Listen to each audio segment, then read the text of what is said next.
مدینہ میں ایک فقیر ہیں، طویل عرصے سے ساری عمر ہی انہوں نے شاید مدینہ کی گلیوں میں گھومتے ہوئے گزاری ہے، یا وہ مسجد نبی میں نظر آتے ہیں تو یا ہفتے میں ایک روز یا دو روز حضرت امیر حمزہ کے مزار کے اوپر۔ میری ان سے کبھی کبھار بات ہوتی ہے تو، لیکن پچھلے ایک یا دو بار میں انہوں نے پاکستان کے حالات کے اوپر کچھ ایسی تشویش کا اظہار کیا جس سے ان کی باتیں سن کے دل میں بہت خوف اور ڈر پیدا ہوتا ہے۔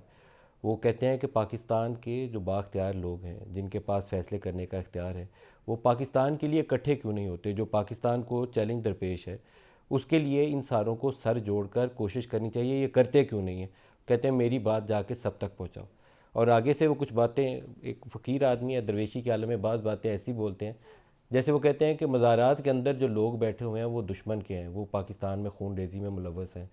کراچی کی سڑکوں پہ وہ کہتے ہیں کوئی میاں بیوی آ کے بیٹھ جاتا ہے، کوئی نامعلوم شخص بیٹھتا ہے، اس کو جس کے جا کے پوچھنا چاہیے اس سے پوچھتا کیوں نہیں؟